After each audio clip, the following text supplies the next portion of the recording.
5 जून 2020 रात 11:30 बजे सरकारी महिला अस्पताल सदर क्षेत्र गाजीपुर उत्तर प्रदेश।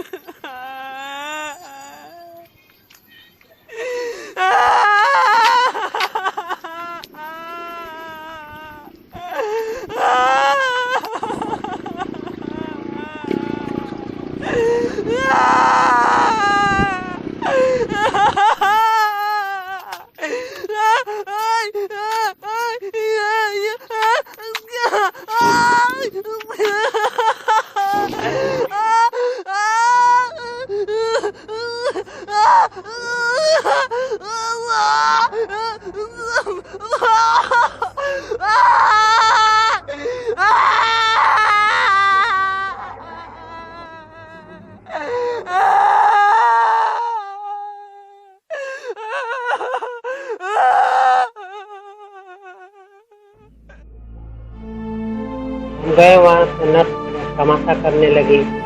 हम हाथ पैर भी जोड़े उसके कि आज ले लीजिए भर्ती। वो करें कि नहीं, हम लेवे नहीं करेंगे भर्ती। अच्छा, आप लोग हाथ पैर जोड़े तब भी कह रही नहीं नहीं। और डॉक्टर क्या कर रहे थे? डॉक्टर साहब वही खड़ा थे। वही खड़ा थे? हाँ। कुछ नहीं बोल रहे थे? नहीं, वो डॉक्टर साहब भी कुछ नहीं बोले।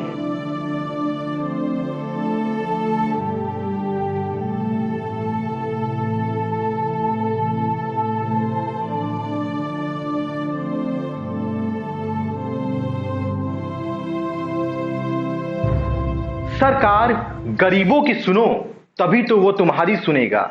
नमस्कार, मैं हूं अभिनेंद्र। आपने देखना शुरू कर दिया है एबीटी न्यूज यानी अपना भारत टाइम्स। हमारे चैनल को सब्सक्राइब कर लें यदि आपने अभी तक नहीं किया है। कोई सवाल हो तो कमेंट बॉक्स में पूछें। वीडियो को लाइक जरूर करें यदि पसंद आए तो, और शेयर जरूर करें ताकि ज्यादा से ज्यादा लोग जागरूक हो सकें। अब बात करते हैं इस खास खबर पर जिसका ट्रेलर देखकर आपके रोंगटे खड़े हो गए। ये वही अस्पताल है जिसका निर्माण पूर्व मंत्री विजय मिश्र ने करवाया था, लेकिन आज ये अस्पताल केवल शोपीस बनकर रह गया है। यहाँ ना कोई सर्जन डॉक्टर है और ना ही कोई ऑपरेशन की व्यवस्था है। टाइल्स वाला अस्पताल है लेकिन व्यवस्था बेकार है। योगी जी इस अस्पताल की दुर्व्यवस्था गर्भवती को मौत के आगोश में धकेलने के लिए तैयार है। 5 जून 2020 की रात करीब 10 बजे वो गर्भवती महिला प्रसव पीड़ा से तड़प रही थी। उसके शरीर में खून की कमी थी। उसका पति अनिल बेचैन था। वो रह रह के एम्बुलेंस को फोन लगा रहा था, लेकिन एम्बुलेंस का कोई रिस्पांस नहीं मिल रहा था। एम्बुलेंस वाले बहाना बना रहे थे। अनिल परेशान था। अनिल ने आनन फानन में एक स्कूटी का इंतजाम किया और उस स्कूटी पर अपनी गर्भवती पत्नी को बैठाकर महिला जिला अस्पताल लेकर आया। महिला जिला अस्पताल आने के बाद उसने नर्स से निवेदन किया कि उसकी पत्नी कमजोर है, वो प्रसव पीड़ा से तड़प रही है, उसको एडमिट कर लीजिए। लेकिन वहां मौजूद कर्मचारियों ने और नर्स ने उसकी एक ना सुनी। अनिल निवेदन करता रहा, हाथ जोड़ता रहा, लेकिन उसकी ना सुनी गई। ये वही अनिल है जो तस्वीरों में आपको दिख रहे हैं। ये उस समय की तस्वीरें हैं जब अनिल पूर्व मंत्री विजय मिश्र के रसोई में हजारों लोगों के लिए भोजन का निर्माण कर रहे थे। वो निस्वार्थ भावना से भोजन बनाते थे जो हजारों असहाय जरूरतमंद लोगों के घरों तक पहुंचता था। अनिल ने अपने जीवन में नेकी के अनेक काम तो जरूर किए। उनके इसी नेकी को देखते हुए पूर्व मंत्री विजय मिश्र ने भी विदाई समारोह में उनसे वादा किया। पूर्व मंत्री विजय मिश्र ने कहा था कि अनिल, तुमने मेरा साथ दिया है। तुमने हजारों जरूरतमंद गरीब असहाय लोगों को इस लॉकडाउन के दौरान निस्वार्थ भावना से भोजन बनाकर खिलाया है। मैं तुम्हारा कर्ज कभी नहीं भूलूंगा। जीवन में कभी भी तुम्हें मेरी आवश्यकता हो तो मुझे याद करना। मैं सदैव तुम्हारे साथ खड़ा रहूंगा। अनिल जी, आपके साथ कैसी घटना घटी है? 20 तारीख को 2020 में कितनी तारीख को? 5 जून को। 5 जून को हम 10 बजे रात के एम्बुलेंस से फ़ोन किए तो वो बोले कि हम आ रहे हैं 10 मिनट में। वो आए नहीं। आए वो करीब 10:30 बज गया जोते जोते। तो हम एम्बुलेंस के फ़ोन करते तो चले गए सहेड़ी। सहेड़ी से फिर आधा घंटा बाद फिर फ़ोन किए तो बोल रहे हैं कि हम यहाँ हैं जंगीपुर के आगे। हमारा पत्नी छटपटा रही थी दर्द से, तो हम अपने मामा को मांग के गाड़ी स्कूटी उससे हम मरीज लेके गए हॉस्पिटल में, सदर में। हॉस्पिटल में गए? हाँ। तो आपकी पत्नी छटपटा रही थी दर्द से? हाँ, वहाँ छटपटा रही थी। जब आप महिला अस्पताल गए तो क्या हुआ आपके साथ? वहाँ हम चौपे 12 बज रही थी। नर्स से हम बोले कि जी भर्ती ले लीजिए, तो बोले कि हम नहीं लेंगे। फिर माननीय मंत्री विजय मिश्रा जी फ़ोन किए, डॉक्टर से बात हुई। डॉक्टर साहब कहे कि हाँ इसको ले लो भर्ती। वो नर्स हमसे कह रही है कि नहीं हम नहीं लेंगे, रिस्क नहीं उठाएंगे। नर्स तमाशा करने लगी। हम हाथ पैर भी जोड़े उसके कि आज ले लीजिए भर्ती। वो कह रहे हैं कि नहीं हम लेवे नहीं करेंगे भर्ती। अच्छा। हाँ। आप लोग हाथ पैर जोड़े तब भी कह रही नहीं लेंगे? नहीं। और डॉक्टर क्या कर रहे थे? डॉक्टर साहब वही खड़ा थे। वही खड़ा। जी क्या नाम है आपका? हमारा नाम बबलू यादव पड़ेगा। बबलू जी, गर्भवती महिला के साथ क्या घटना घटी थी? आप प्रत्यक्षदर्शी थे वहाँ पर? जी, गर्भवती महिला के साथ घटना उस रात घटी थी। वो तड़प रही थी। पूर्व मंत्री विजय कुमार मिश्रा जी ने हमको वहाँ भेजा। हमने वहाँ पहुँचा, देखा कि उन्हें तड़प रही थी वो। उसके बाद हमने उनसे बोला डॉक्टर साहब से, डॉक्टर साहब इसको भर्ती कर लीजिए। उन्होंने बताया कि ना यहाँ तो कोई सर्जन डॉक्टर है, ना तो कोई सुविधा है, ना कोई व्यवस्था है। उन्होंने साफ मना कर दिया। एडमिट करने से मना? एडमिट करने के लिए मना कर दिया। अच्छा। उसके बाद सरकारी महिला अस्पताल की बात कर रहे हैं? जी, सरकारी महिला हॉस्पिटल की बात कर रहे हैं। उसके बाद फिर हमने पूर्व मंत्री विजय कुमार मिश्रा जी को अवगत कराया। उन्होंने निर्देश दिया इसको जल्दी से जल्द ले जाकर हॉस्पिटल में भर्ती करा दीजिए। जी। तो हमने ले जाकर सब में हुसैनी में उस रात को भर्ती कराया। भर्ती कराने के बाद सब इलाज पूर्व मंत्री विजय कुमार मिश्रा जी की देखरेख में वहाँ चल रहा है। ये बच्चा होना था। हाँ। ठीक है, और वहाँ डॉक्टर की व्यवस्था बहुत खराब है। अच्छा। ठीक है। हाँ। और दूसरी चीज़ है कि यहाँ स्वास्थ्य संबंधित कोई व्यवस्था नहीं है। हाँ। डॉक्टर ऑपरेशन करने के लिए तैयार नहीं है। ठीक है, दवा नहीं है, उस वजह से इनको एडमिट नहीं ले रहे थे लोग। अच्छा। रात में अच्छा। पूर्व मंत्री विजय मिश्रा जी से बात हुई। उन्होंने डॉक्टर को तुरंत ये बात संज्ञान में लेते हुए डॉक्टर को निर्देश दिया। डॉक्टर देखे, फिर भी नर्स और हाँ।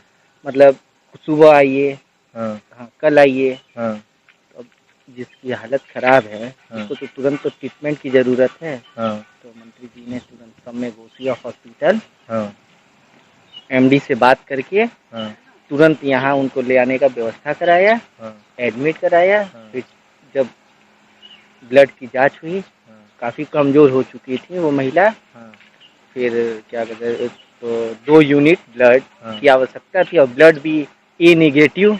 हाँ, तो मंत्री जी से बात हुई, कहे कि किसी तरह से उसकी जान बचाना है, माँ बच्चे दोनों की जान बचनी चाहिए। हाँ, तत्काल हम लोगों ने हाँ, इधर उधर अपना सब सर्किल में बात किया, ब्लड की व्यवस्था हुई। कल एक यूनिट चढ़ा, आज 1 यूनिट हाँ, चढ़ेगा। हाँ। और डॉक्टर साहब ने कहा है कि शाम को ऑपरेशन किया जाएगा। शाम को ऑपरेशन किया जाएगा। और ये पुनीत कार्य करने का हाँ, तो सौभाग्य हम लोगों को मिला है। वो आजीवन पूर्व मंत्री विजय मिश्र जी के हम लोग ऋणी रहेंगे। ऐसा है कि बहुत एनेमिक थी, बहुत कमज़ोर थी, तो वो निगेटिव ब्लड मंगा के ब्लड बैंक से चढ़ाया गया है। चढ़ा के देख रेख की जा रही है, इंजेक्शन वगैरह लगा दिया गया है। अब तैयारी हो रही है ऑपरेशन करने की, कि ऑपरेशन ठीक ठाक से हो जाए, जच्चा बच्चा दोनों सेफ हो जाए। हमें जानकारी मिली है कि वो काफी गरीब हैं, उनकी मदद जो है पूर्व मंत्री विजय मिश्र द्वारा की जा रही है। क्या ये सत्य है? जी बिल्कुल सत्य है। ये सत्य है कि उनकी मदद पूर्व मंत्री विजय। श्रमदान करने वाले लोगों की सहायता कर विजय मिश्र ने तो अपना वादा निभा दिया, लेकिन क्या सरकारी सहायता और सरकारी अस्पताल भगवान भरोसे हैं? सर, हॉस्पिटल में जब गर्भवती महिलाएं अगर रात को अचानक से आ जाती हैं तो उस कंडीशन में कभी कभी ऐसी शिकायत मिलती है या किस तरह की परेशानियां हैं कि वो कभी एडमिट नहीं हो पाती हैं?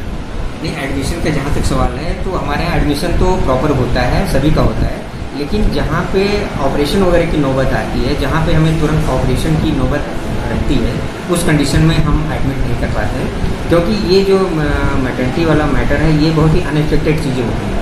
कभी कभी हमें तुरंत आधा घंटा 1 घंटा के अंदर ऑपरेशन की नौबत आती है, तो अगर हमारे यहाँ ये है कि एनेस्थेटिस्ट की प्रॉब्लम है, और एनेस्थेटिस्ट की प्रॉब्लम पूरे ज़िले में है, एनेस्थेटिस्ट हमारे यहाँ है नहीं, तो इसकी वजह से हमारे यहाँ ये होता है कि मान लीजिए वो पहला बच्चा उसका सीजर से हुआ है या उसको तुरंत सीजर करने की आवश्यकता है, तो हम लोग उसको एडमिशन नहीं लेते हैं, क्योंकि अभी मान लीजिए हम एडमिट कर लेंगे और हमारे यहाँ बेहोशी के डॉक्टर नहीं है, तो हम उसको नहीं ले पाते हैं। अच्छा, इन केस मान लीजिए कि किसी को इस चीज़ की जानकारी नहीं है और वो अचानक से आ गया है, रात को 12 बज रहे हैं, 12:30 बज रहे हैं, तो उस केस में हॉस्पिटल क्या करता है उनके साथ? तो उस केस में अगर मान लीजिए तुरंत ऑपरेशन की नौबत आती है, तो हम लोग उनको कन्विंस करते हैं कि भैया तुम ले जाकर कहीं ऑपरेट करवा। अच्छा, क्योंकि अगर उसका मान लीजिए ऑपरेशन जरूरी है और ऑपरेशन तुरंत नहीं होगा, तो माँ और बच्चे दोनों को फिर दिक्कत होगी। माँ और बच्चा दोनों के लिए दिक्कत होगी, बच्चा भी दिक्कत में रहेगा और माँ के लिए भी।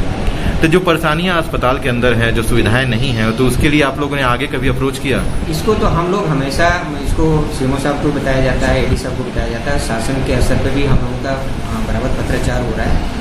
हर जगह प्रॉब्लम है, शॉर्टेज है, इसलिए कुछ हो नहीं पा रहा है, और ये सब तो हम लोग ये जो लेटर्स हैं हम लोग हमेशा शासन को लेते रहते हैं, और सीएमओ साहब को भी नॉलेज में रहता है, मतलब ऊपर हम लोग बताते रहते हैं कि हमारी क्या प्रॉब्लम्स हैं। क्या नाम है आपका? हमारा नाम पिंकी है। तो जब आप महिला अस्पताल गई थी तो आपके साथ क्या हुआ? हम बहुत दर्द के मारे छुट्टा रहे थे। मेरे पति हाथ जोड़ गिरे, बोले कि भर्ती कर लीजिए, तो उल्टा सीधा बोलने लगी, बोली कि हम भर्ती नहीं कर पाएंगे, और एक बज रहा था इतना समय, तो कोई कुछ किया नहीं वहाँ पर, और काफ़ी दर्द भी था। तो हमारे पति बोले कि हाथ पे गिर रहे हैं, चलिए जितना पैसा लगेगा लगाने के लिए तैयार है, अगर अभी तो फिलहाल में देख लीजिए। तो ये खर्चा आपका कौन उठा रहा है? ये हमारे विजय मिश्रा हैं भैया, वही देख रहे हैं जी। अच्छा, वही सब चीज़ पूरा देख रहे हैं हमको, यहाँ पर वही भैया भेजे हैं, उन्हीं के मारे हम अभी ठीक हैं, भैया के मारे, नहीं तो अभी बचते नहीं। काफ़ी ज़्यादा दर्द था वहाँ पर, कोई हमको देखा नहीं, और ज़्यादा नर्स लोग हैं, उन लोग भगा दी वहाँ से। नर्स लोग भगा दी? हाँ, यहाँ पर भैया लेकर आए हैं, बब्बू भैया हैं, उन लोग ज़्यादा हमारे सर पे चढ़े हुए, ठीक है, अच्छे हैं जी। अभी जिनसे भैया भी ठीक है, वही देख रहे हैं खून का कमी हो गया है, तो वही भैया लाए हैं, बोले हैं अभी चल रहा है, फिलहाल में अभी ठीक है। खैर, जच्चा बच्चा दोनों सुरक्षित हैं, और अब नन्हे कन्हैया के आने से अनिल के घर में खुशियों की लहर दौड़ उठी है।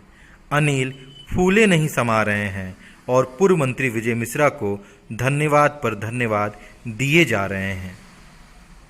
अच्छा, खर्चा कौन उठा रहा है? माननीय मंत्री विजय मिश्रा। अच्छा, विजय मिश्रा जी उठा रहे हैं। अच्छा, खून की कमी हो गई थी? हाँ। तो कैसे खून का व्यवस्था हुआ? भैया करा रहे हैं। अच्छा, वही करवा रहे हैं।